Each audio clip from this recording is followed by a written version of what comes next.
बालक, जो तुम कर रहे हो उसका कोई ना कोई कारण तो तुम्हारे पास अवश्य होगा, किंतु महादेव को भीतर जाने से रोकना उचित नहीं है। उन्हें जाने दो। बस बस बस।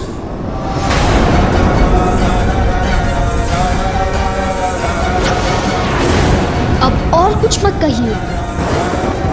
मैं क्या कर रहा हूँ और उसका क्या कारण है, मैं आपको क्यों बताऊं?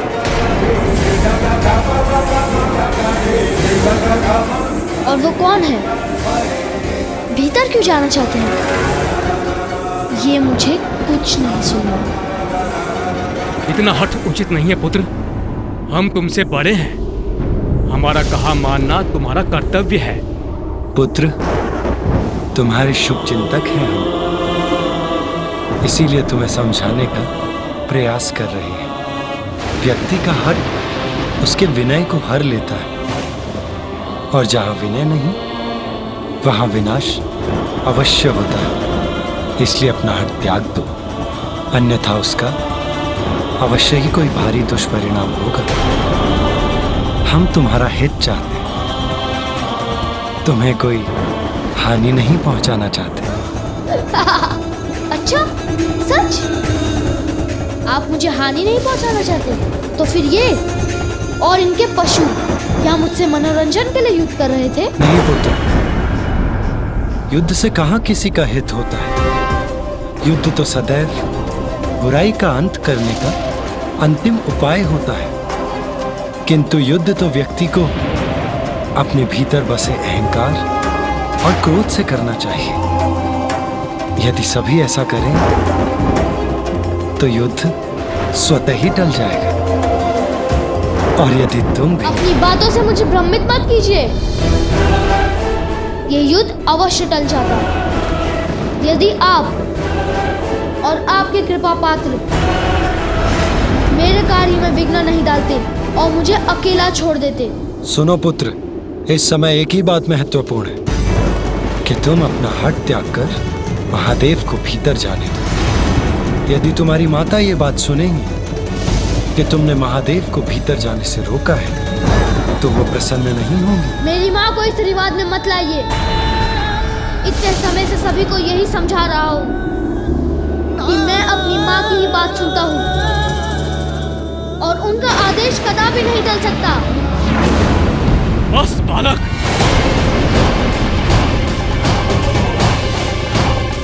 ब्रह्मदेव, शांत हो जाइए। मुझे विश्वास है कि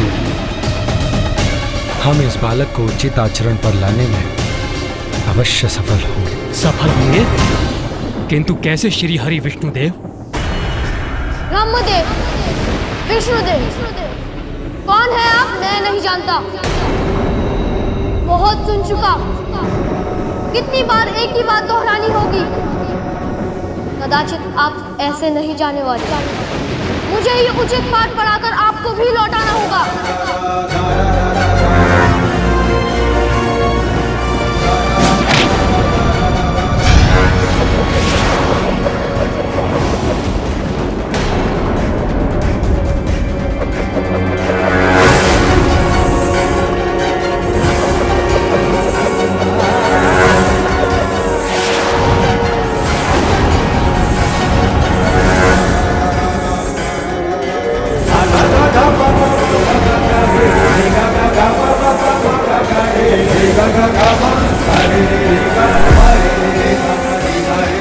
ये तो अपना सौभाग्य समझिए कि मेरे वार से बच गए। इससे पूर्व कि मैं आपको क्षति पहुंचाऊं, चले जाइए यहाँ से।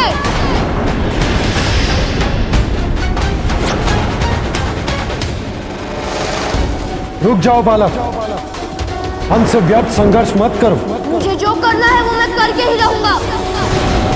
इससे पूर्व कि मैं अपनी माँ की आज्ञा का पालन करने के लिए इन देवताओं के समान आपसे भी युद्ध कर आपको पराजित कर दूं। चले जाइए यहाँ से। इस बालक का हट इसका विवेक हर रहा है, इसीलिए हमारा भी अपमान कर रहा है।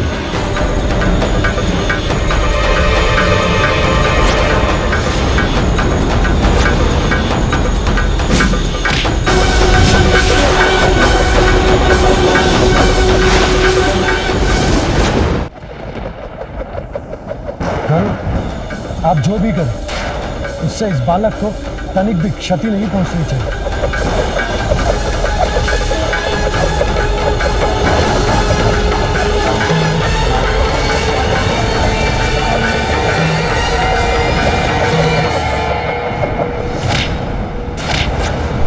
ये बालक क्यों नहीं समझ रहा है कि स्थिति अब नियंत्रण के बाहर जा रही है। मैं भी देखता हूँ मुझसे आपकी रक्षा कौन करता है।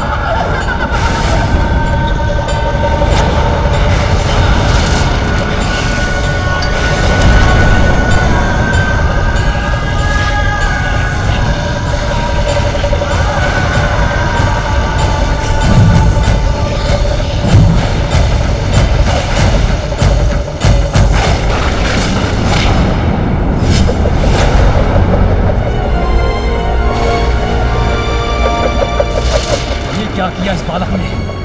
अपने दंड से मुझ पर ही वार कर दिया।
तो विकराल रूप लेकर मुझे भयभीत करना चाहते हैं ये, किंतु उसमें सफल नहीं होंगे।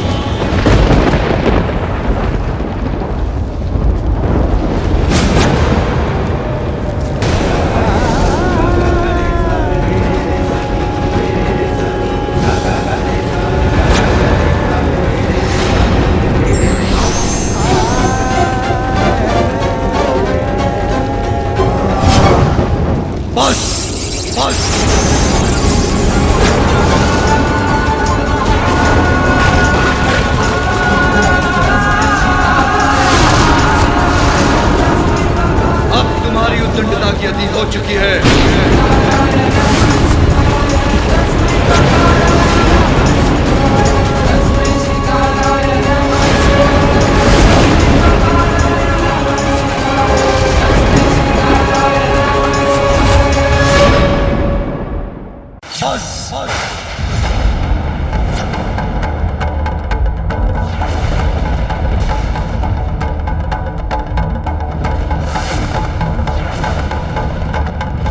तुम्हारी उद्दंडता की अति हो चुकी है। सत्य कहा आपने। आप सब मेरे साथ अति ही कर रहे हैं। तुम्हारा अहंकार सभी सीमाएं लांघ चुका है। क्यों ना करूं अहंकार? देखिए अपने सभी गणों को, देवताओं को, उनके पशुओं को, जिन्हें मैंने पराजित किया है, अकेले अपने बल से।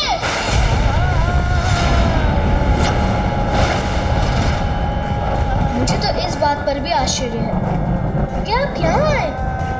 मैंने आपको भीतर जाने से रोका और आप मुझसे युद्ध करने के स्थान पर वहां वृक्ष के नीचे जाकर ध्यान करने लगे।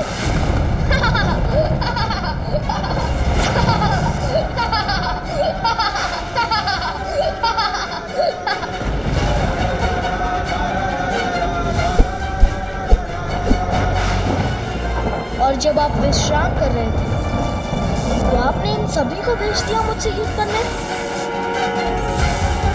जिसमें मैंने इन सभी को परास्त किया। इससे तो आप प्रारंभ में ही मान जाते। मैंने तो तभी कह दिया था कि मैं किसी भी अवस्था में आपको रेखा के आगे नहीं जाने दूंगा।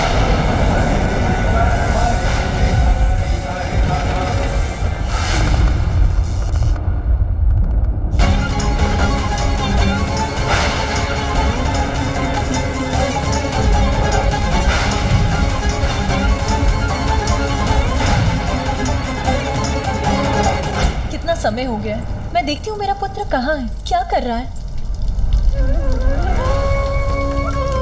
अखंड ज्योति की लौ इतनी तीव्र हो गई है, अवश्य इसका घृत समाप्त हो रहा है।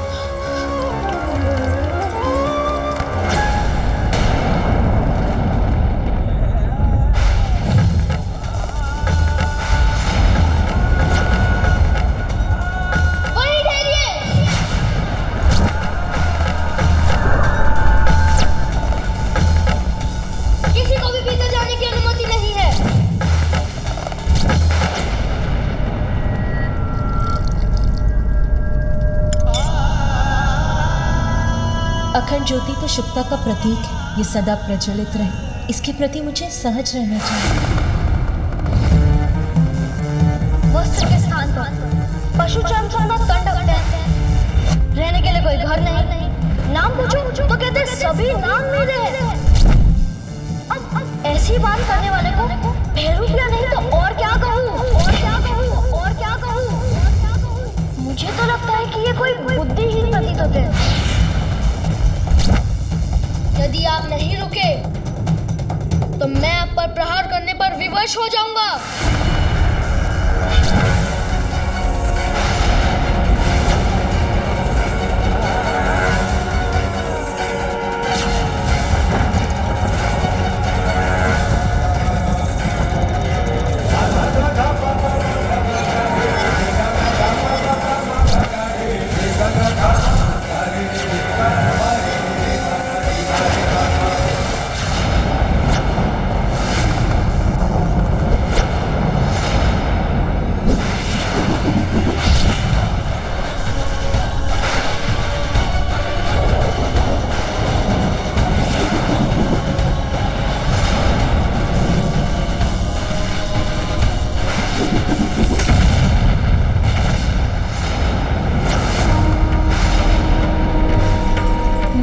भस्म कर दिया इन्होंने। कैसे? ये तो वही भस्म है जो इनके डमरू बजाते ही इनके देह से निकला था। आपने मुझसे वो छीनने का दुस्साहस किया है जो मुझे मेरी माँ ने दिया था। अब उसका परिणाम भुगतने के लिए तैयार हो जाइए।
प्रचंड दिव्य त्रिशूल तो मेरी ओर ही बढ़ता आ रहा है। इसे कैसे रोकूं?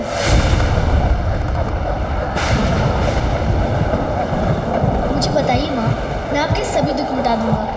मुझे तो एक ही दुख है, मैं जिन पर भी अपना स्नेह न्यौछावर करती हूँ वो सभी मुझे छोड़कर चले जाते हैं।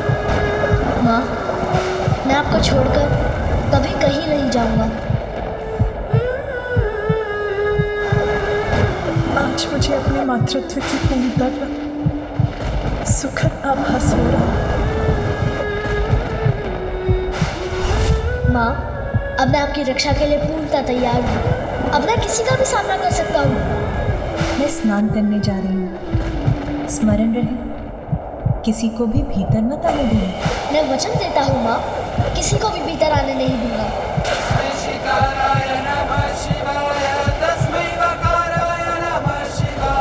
यही समझ लो, मैं सर्वत्र हूँ और कहीं भी नहीं।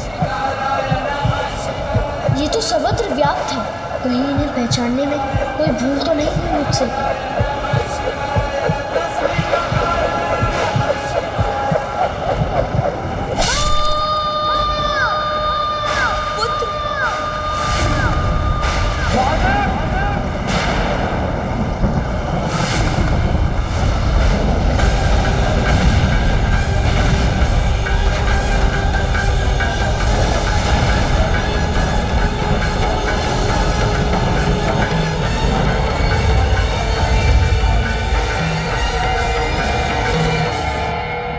मेरे मन में किसी अज्ञात अनिष्ट की आशंका क्यों घर करती जा रही? कितनी विचित्र बात है। ये सभी दीपक स्वतः ही बुझ गए।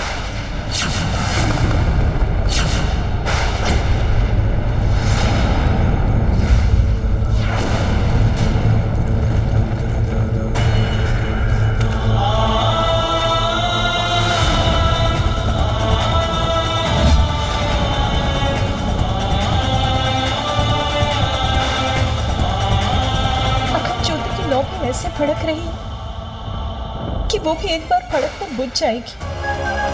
अभी तो इसमें बहुत मृत शेष है, फिर ऐसा क्यों हो रहा है? स्वामी, ये सब क्या हो रहा है? कहीं कुछ तो घटित हुआ है जो मुझे इतना व्याकुल कर रहा है। क्या हुआ पार्वती? इतनी विचलित क्यों हो रही हो? मेरा पुत्र, कहीं उसे कुछ हुआ तो नहीं? कहाँ है मेरा पुत्र? वो सुरक्षित तो है?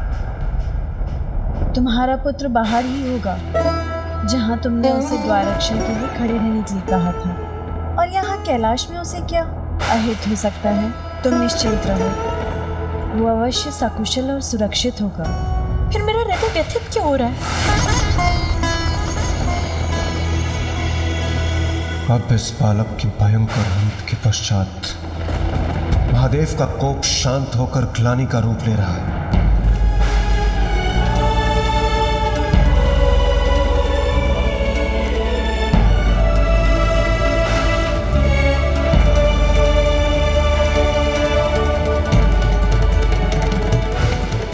मैं क्या कर रहा हूँ और उसका क्या कारण है, ये आपको क्यों बताऊँ?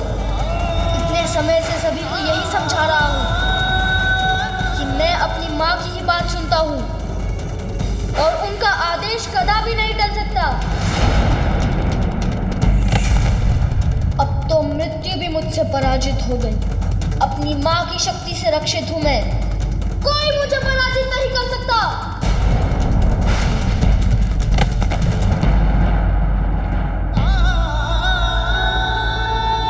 घोर अनर्थ हुआ है, किंतु अहंकार का परिणाम भीषण ही होता है। अहंकारी अपने अहंकार से न केवल अपना सर्वनाश करता है, अपितु अपने प्रियजनों को भी दुख पहुंचाता है।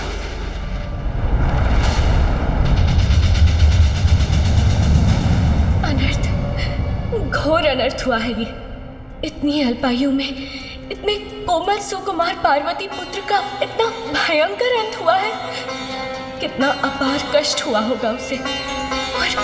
और अब देवी पार्वती पर क्या बीतेगी?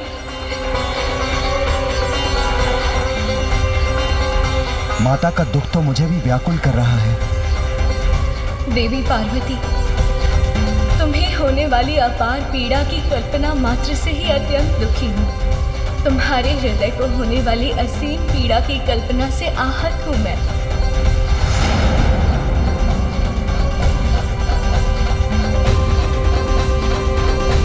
आज देवताओं ने घोर अपराध किया है। अपने दम के कारण एक अबोध बालक से संघर्ष कर उसे इस अवस्था में पहुंचा दिया।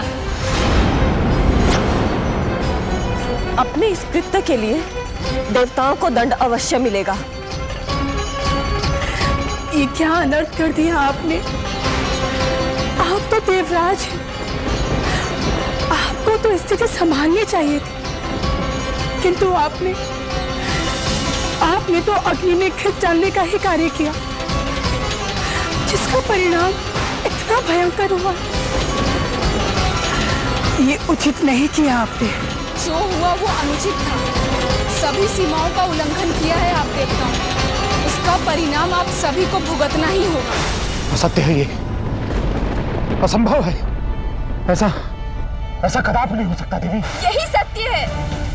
आपकी कुदृष्टि कुछ भी कर सकती है, और ये भी आप ही की कुदृष्टि के कारण हुआ है, किंतु परिणाम आपको ही नहीं सभी देवताओं को भुगतना होगा।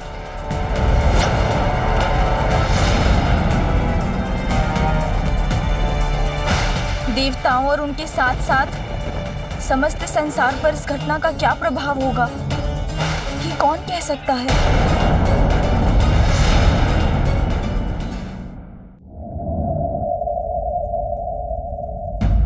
इन दियों का स्वतः ही बुझ जाना किसी बड़े अशुभ का संकेत क्यों प्रतीत हो रहा है मुझे। वायु के तेज झोंके से बुझ गए ये सारे दीपक पार्वती। और क्या, इतनी कठिनाइयां, इतने कठोर तप के बाद तुम्हें तुम्हारा पुत्र प्राप्त हुआ, तो तुम्हारा चिंतित होना स्वाभाविक है। परंतु ये चिंता व्यर्थ ही है। इस चिंता को त्याग दो। और अभी कुछ ही समय पूर्व तो तुमने उसे द्वार रक्षा के लिए बाहर नियुक्त किया था, और यहाँ कैलाश में उसका क्या अहित हो सकता है भला। फिर तुम्हारे द्वारा दिया गया दिव्य दंड तो उसकी रक्षा कर ही रहा है ना, इसलिए अपनी चिंता त्याग दो। और इन सारे बुझे हुए दियों को हम पुनः ही प्रज्वलित कर लेंगी, है ना? और इसी बीच तुम स्वयं अपने पुत्र को देखाओ, तब तुम्हारी चिंता स्वतः दूर हो जाएगी। उचित है? चलो विजय।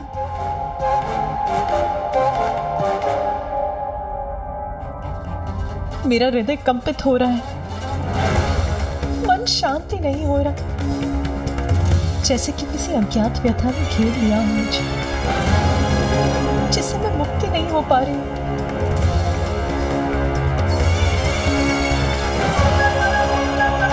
जया विजया उचित कह रही है, मुझे स्वयं जाकर अपने पुत्र को देख लेना चाहिए, तभी आश्वस्त हो सकूंगी मैं।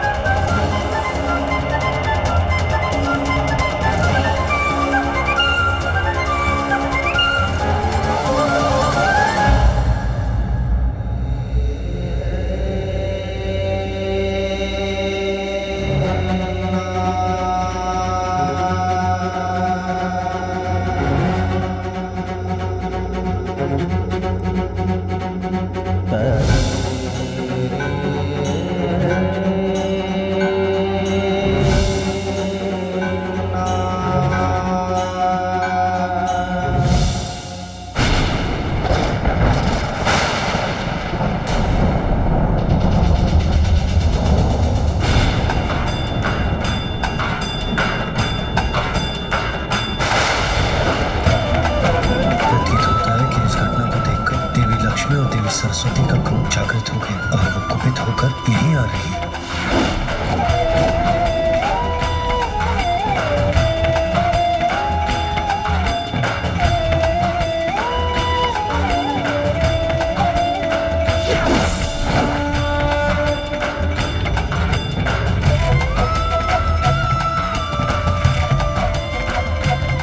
सभी देवियां यहाँ आई और सबके मुख पर इतना अपार क्रोध झलक रहा है।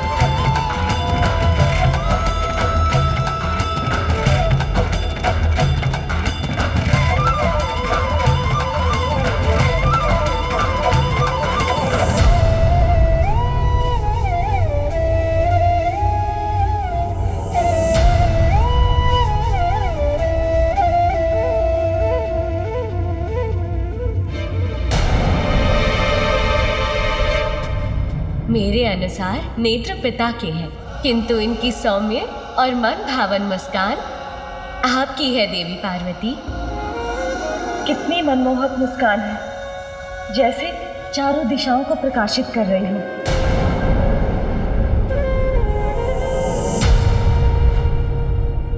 अब मन शांत हो गया आप सभी देवताओं का?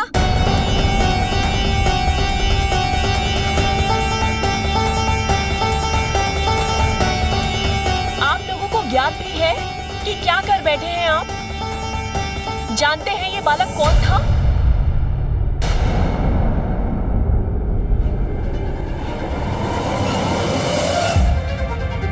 ये देवी पार्वती का पुत्र था।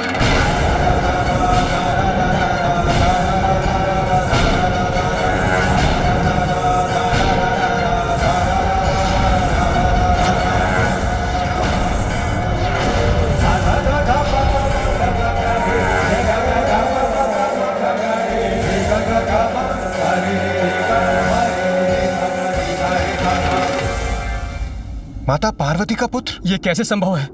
महादेव तो स्वयं भी बंदी थे। गजासुर के उदर में। याद है मुझे अग्निदेव, किंतु उसी समय देवी पार्वती अपना पुण्यक व्रत संपन्न कर रही थी। उन्होंने पुण्यक व्रत पूर्ण कर मेरे स्वामी श्रीहरि से पुत्र प्राप्ति का वरदान प्राप्त किया था। आपने दृढ़ता और निष्ठा के साथ पुण्यक व्रत पूर्ण किया। स्वामी से प्राप्त वरदान के फल स्वरूप देवी पार्वती ने अपने शरीर के उतरे उपटन से ही एक आकृति का निर्माण किया और वही आकृति सजीव होकर पार्वती पुत्र के रूप में प्रकट हुई। अपने उसी पुत्र को द्वार की रक्षा के लिए छोड़कर देवी पार्वती महादेव के कैलाश आगमन के पूर्व मंगल स्नान करने गई थी। इसीलिए उनकी आज्ञा का पालन करने के लिए उनका पुत्र किसी को भीतर नहीं जाने दे रहा था। ठहर जाइए, किसी को भी भीतर जाने की अनुमति नहीं है।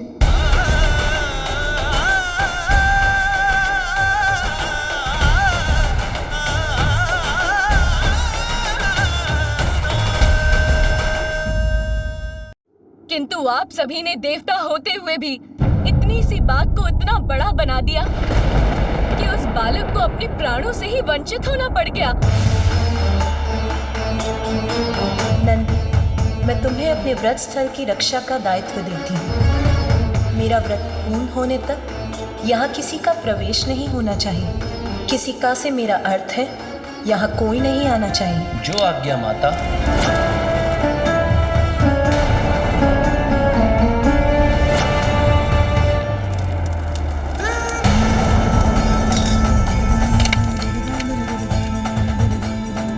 देवी पार्वती के पुत्र का अंत हुआ। बहुत ही बड़ा अनर्थ हो गया हम सबसे। जो हुआ वो अनर्थ था, किंतु जो अब होने जा रहा है उसका आप सब अनुमान भी नहीं लगा सकते। आप सबके द्वारा उसे उत्तेजित कर उसकी उद्दंडता को बढ़ावा देना देवी पार्वती के प्रिय पुत्र के वध का कारण बना। आप सभी देवता इसके दोषी हैं और शीघ्र ही देवी पार्वती यहाँ अवश्य पहुंचेंगी। और जब यहाँ पहुंचने पर उन्हें ज्ञात होगा कि इतने वर्षों की कठोर तपस्या के बाद जिस पुत्र की उन्हें प्राप्ति हुई थी, आप लोगों से युद्ध में उसका अंत हुआ है, तो उनकी क्रोधाग्नि जागृत होगी। तब उसके भीषण परिणाम का सामना आप सभी कैसे कर पाएंगे? बोलिए देवराज। आदि शक्ति का क्रोध अर्थात सृष्टि का विनाश। देवी पार्वती के क्रोधाग्नि को शांत करने की क्षमता है किसी में? उनके क्रोध से किसी का भी बचाव संभव नहीं।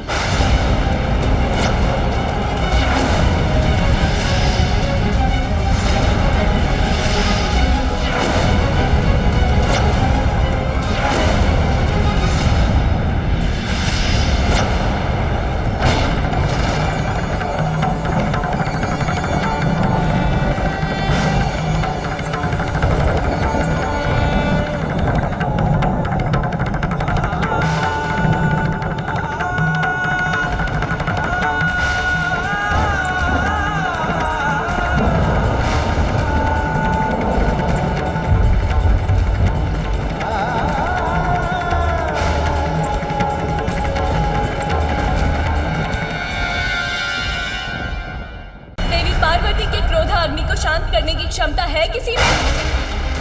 उनके क्रोध से किसी का भी बचाव संभव नहीं।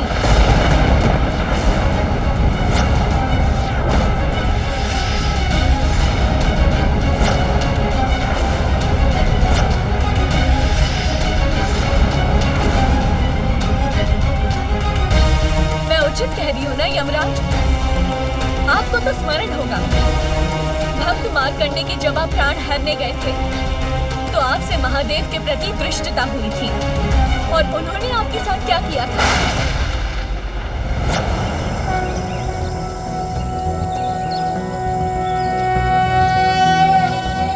चंद्रशेखर चंद्रशेखर चंद्रशेखर पाहि मां, चंद्रशेखर चंद्रशेखर चंद्रशेखर रक्ष मां, रत्नसानुशरासनं रजताद्रिशृंग निकेतनं, शिञ्जनिकृतपन्नगेश्वर मच्युतानन सायकं, क्षिप्रदग्ध पुरत्रयं त्रिदिवालयैरभिवन्दितम्।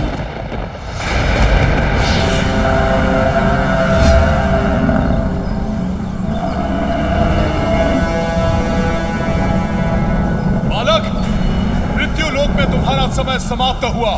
मेरे साथ चलो, मैं यमराज तुम्हें लेने आया हूं। अपना यह मंत्र जाप रोक कर बाहर आओ और अपनी मृत्यु के लिए प्रस्तुत हो जाओ।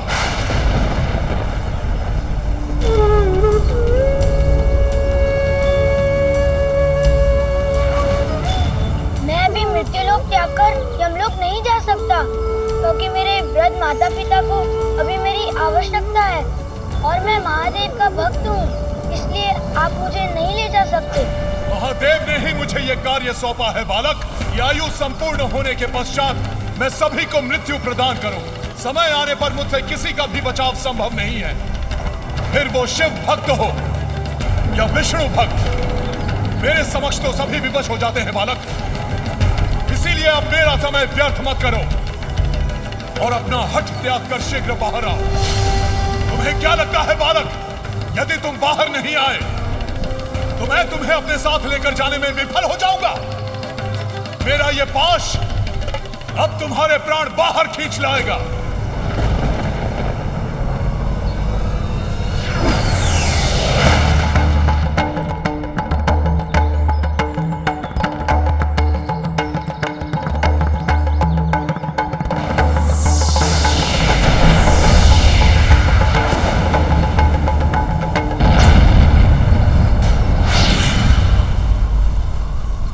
कैसे संभव है? मेरा पाश अग्नि से कैसे प्रज्वलित हो गया? अवश्य ही ये इस मायावी बालक की कोई माया है, किंतु मैं इसे इसका दंड अवश्य दूंगा।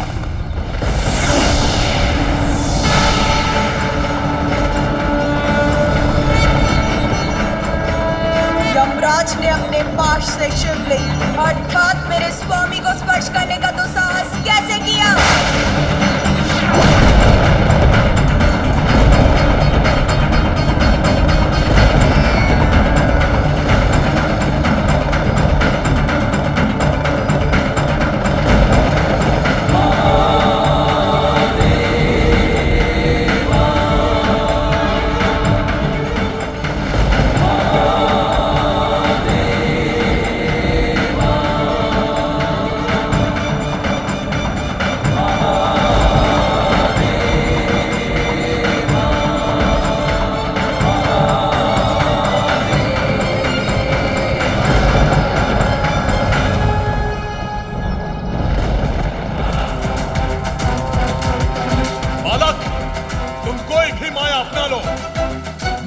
लेकर ही जाऊंगा।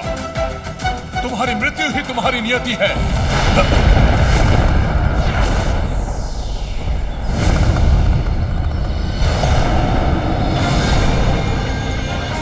स्वयं अर्धनारीश्वर यहां इस बालक की रक्षा के लिए?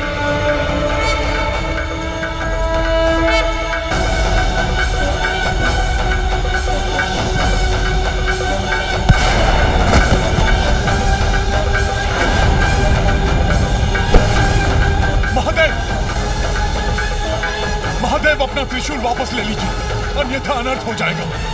मृत्यु का देवता ही मृत्यु को प्राप्त हो जाएगा। महादेव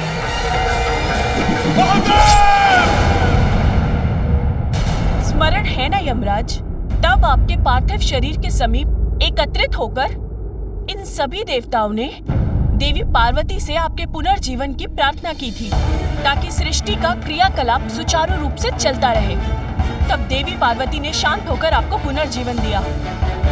किंतु आज स्वयं उनके पुत्र का अंत हुआ है। अब उनका क्रोध कैसा विनाश करेगा, ये भला कौन कह सकता है?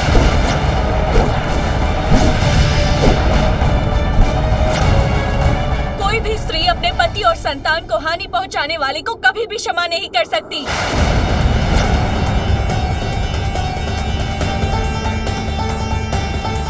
शीघ्र ही देवी पार्वती यहाँ पहुंचेंगी, फिर कौन संभालेगा उन्हें? बोलिए।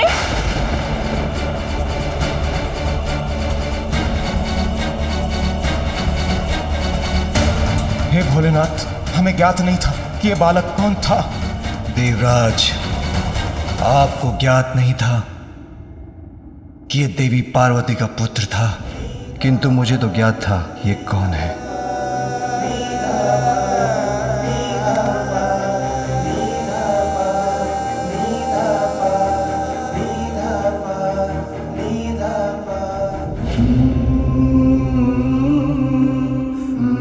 पार्वती पुत्र शिव पुत्र भी था, मेरा भी पुत्र था।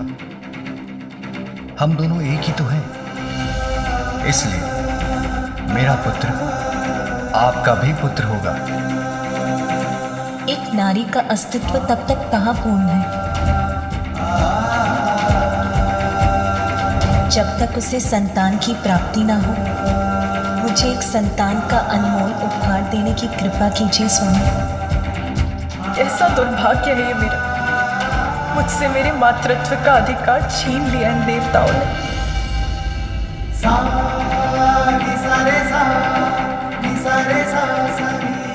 इतने स्वार्थी मत बनिए देवराज। एक माँ से उसके पुत्र को विलग करने का प्रयास मत कीजिए आप। अपने पुत्र को अपने से विलग नहीं होने दूंगी और आपको भी ऐसा नहीं करने दूंगी।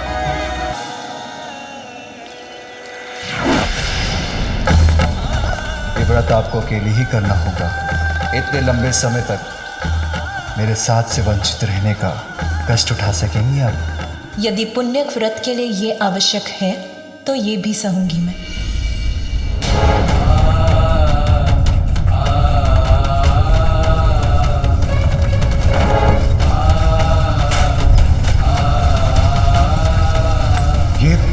ये कैसा कंपन है?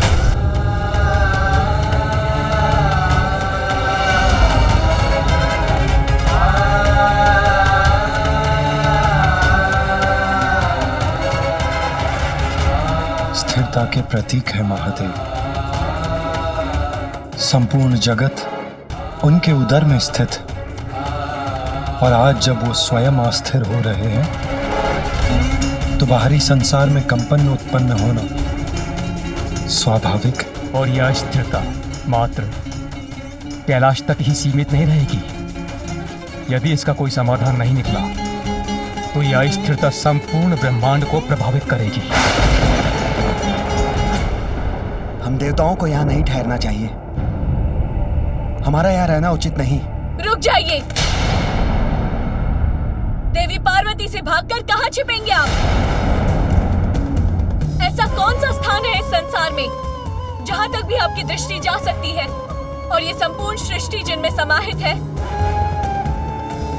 उन देवी पार्वती से इस सृष्टि के किसी भी कोने में छिपा नहीं जा सकता। आदि शक्ति होते हुए भी देवी पार्वती अपनी शक्तियों को भुलाकर एक साधारण गृहिणी के समान अपना जीवन बिता रही हैं। किंतु जब उन्हें ज्ञात होगा कि उनके पुत्र का वध हो चुका है तो उन्हें अपनी शक्तियों का स्मरण करने में अधिक समय नहीं लगेगा और तब उनका प्रचंड क्रोध जागृत होगा। उनके क्रोध का सामना करने का साहस तो रखिए देवगण, क्योंकि इस अनर्थ के घटने में दोष आप सभी देवताओं का है।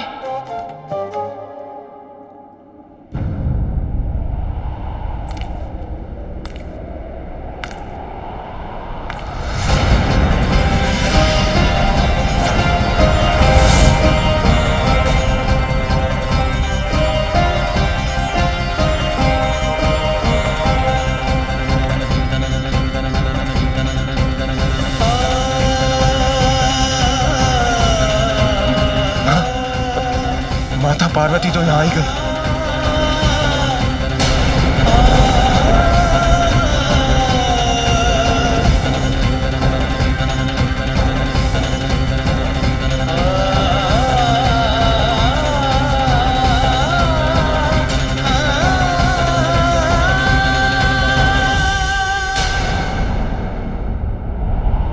मेरा पुत्र कहीं दिखाई नहीं दे रहा है, कहाँ छिपा है वो?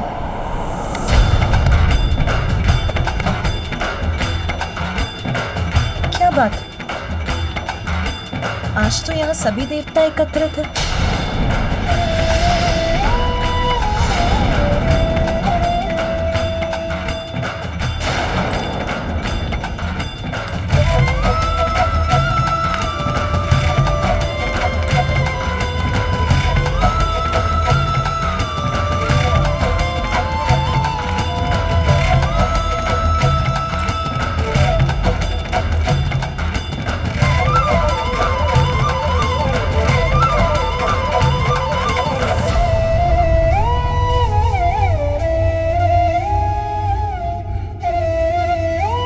ब्रह्मदेव और नारायण भी यही हैं। सब कुशल तो है ना? संसार पर असुरों का कोई नवीन आतंक तो नहीं छाया ना? ब्रह्मदेव, विष्णुदेव, सभी देवताओं को मेरा प्रणाम।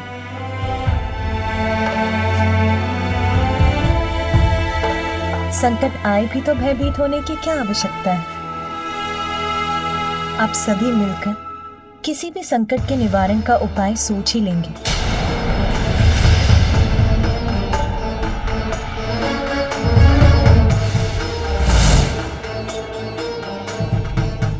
अरे मेरी सखियां, क्या हुआ? मेरी सखियां, आप सभी के नेत्रों में अश्रु क्यों है? किसी का कोई अनिष्ट हुआ है क्या?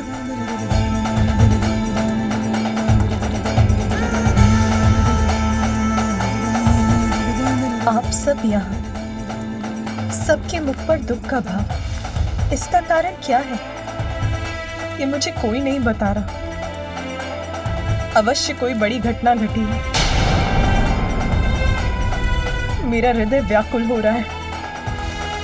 कोई शीघ्र बताइए मुझे, क्या हुआ है? आपको कैसे बताएं देवी पार्वती? जो हुआ है उसे जानकर आपको कितनी अपार पीड़ा होगी। अपनों ने ही आपके हृदय पर ऐसा आघात किया है।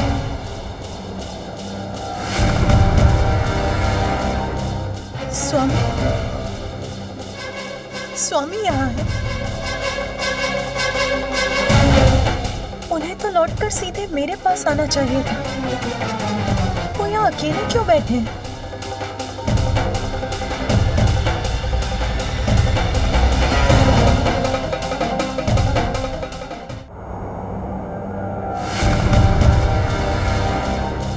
स्वामी,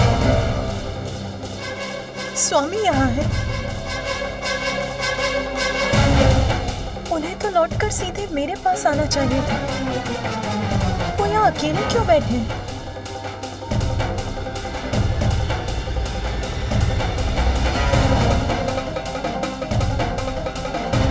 और मेरा पुत्र, पुत्र कहाँ है? पुत्र, वो दिखाई क्यों नहीं दे रहा? स्वामी आप ही कुछ बताइए।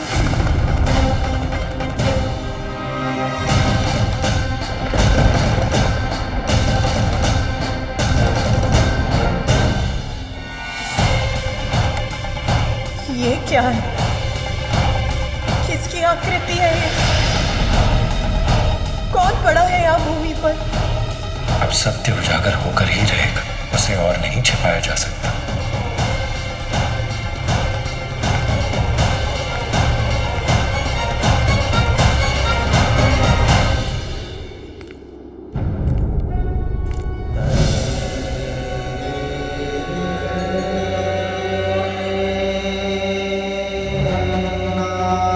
छोटे छोटे हाथ पांव किसके हैं? कौन है ये? कहीं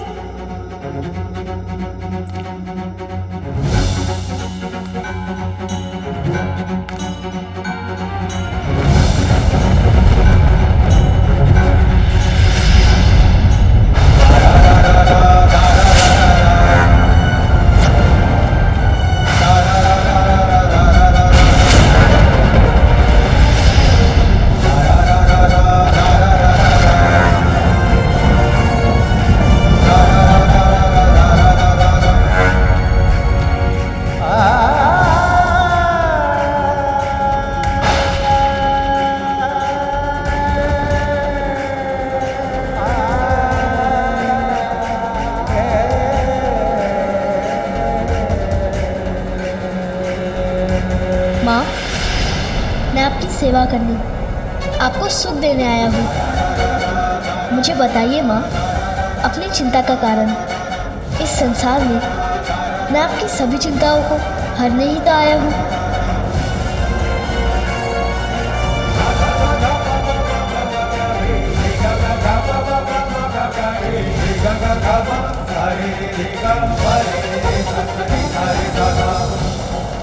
माँ, मैं आपको छोड़कर कभी कहीं नहीं जाऊंगा, सदा आपके साथ ही रहूंगा। मैं ये वचन देता हूँ।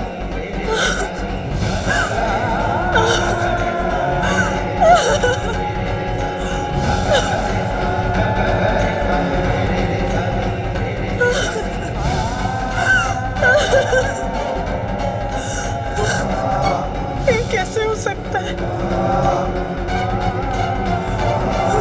मेरा पुत्र, जिसका जीवन अभी प्रारंभ भी नहीं हुआ था, उसका अंत कैसे हो सकता है? स्वयं नारायण के वरदान से प्राप्त मेरा पुत्र मुझे अपनी माँ को छोड़कर कैसे जा सकता है?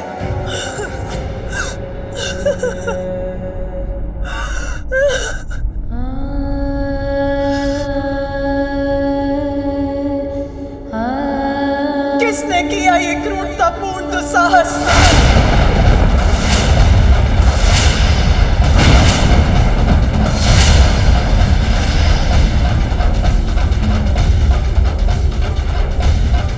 किसने वध किया मेरे पुत्र का?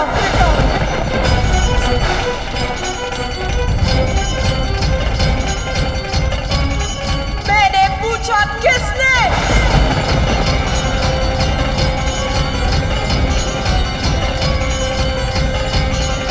बताइए मुझे, मेरे पुत्र का वध करने का दुस्साहस किसने किया? आप लोग उत्तर क्यों नहीं देते?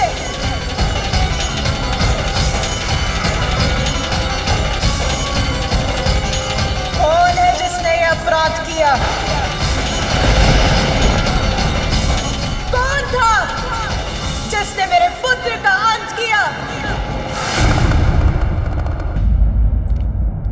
स्वामी, आप ही बताइए, किसने किया ये जघन्य अपराध? किसने विलग किए मेरे पुत्र के शरीर से उसके प्राण?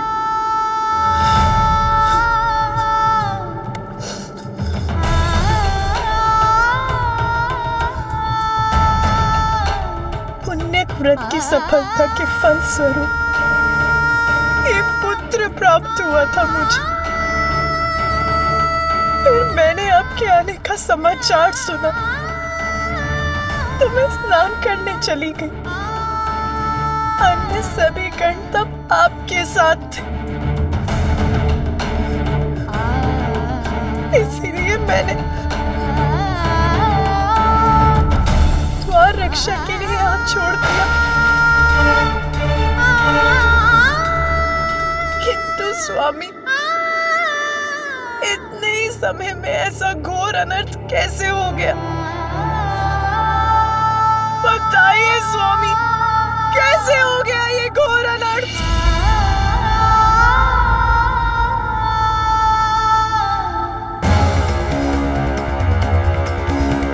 किस दुष्ट का कृत्य है ये?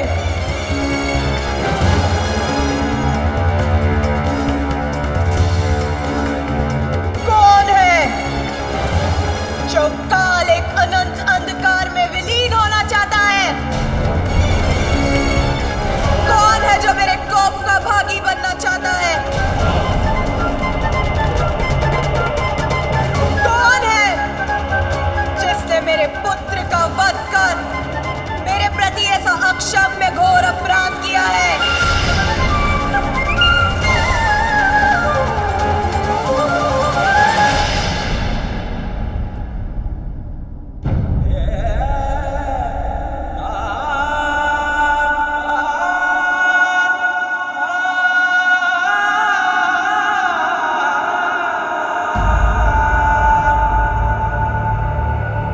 तुम्हारा अपराधी मैं हूं पार्वती।